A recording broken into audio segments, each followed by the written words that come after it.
Hello. രാവിലെ ചോറ് വാർക്കാൻ വെച്ചിട്ട് ഞാൻ പുറത്തേക്ക് ഇങ്ങനെ വല്ല പൊട്ടന്മാരെ പോലെ നോക്കി ഇങ്ങനെ നിൽക്കുക കേട്ടോ. അപ്പോൾ നമ്മുടെ ഒരു അടയ്ക്കാക്കുരുവി വന്നിട്ട് ഓരോ പൂവിന്നും ഓരോ പൂവിക്കായി ചാടി ചാടി നടക്കുന്നു. അതായത് നമ്മുടെ ചെമ്പരത്തിയില്ലേ, ഇവളെന്തേ നോക്കി നിൽക്കണമെന്നും പറഞ്ഞിട്ട് നമ്മുടെ അടുത്ത വീട്ടിലത്തെ പൂച്ച വന്നിട്ട് ഞാനും കുറച്ച് നോക്കട്ടെ എന്ന് പറഞ്ഞ് എൻ്റെ കാലിൽ ചോട്ടി വന്നിരിക്കുകയാണ്.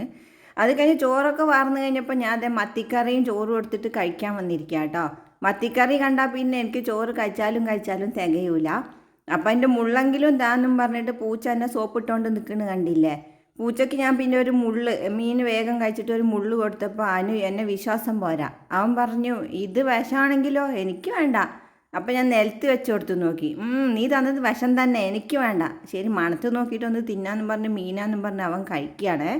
അത് നല്ല വിശ്വാസമല്ലേ പൂച്ചയ്ക്ക്. അപ്പം വേറൊരു പൂച്ച വന്നിട്ട് ഇവനോട് കൂട്ടുകൂടാൻ വന്നിരിക്കുന്നു. അവരുടെ സൗണ്ട് കേട്ടപ്പോഴല്ലേ എനിക്ക് മനസ്സിലായത് കൂട്ടുകൂടാൻ വന്നതല്ല, തല്ലുകൂടാൻ വന്നതാ.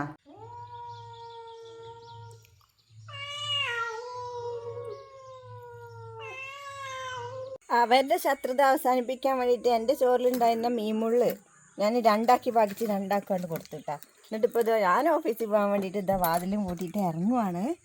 അവന്മാർ രണ്ടും കുഞ്ഞ് കളിക്കുക ചിരിക്കേ എന്താ വെച്ചാൽ ചെയ്യാട്ടോ. അപ്പം എന്നാൽ ഞാൻ പോയിട്ട് വരാം കേട്ടാ. ഓക്കെ, ടാറ്റാ. കണ്ട രണ്ടും കൂടി നിൽക്കുന്നു, ഒന്നപ്പുറേ ഒന്നിപ്പുറേ. അപ്പം ഞാൻ പോവാണേ.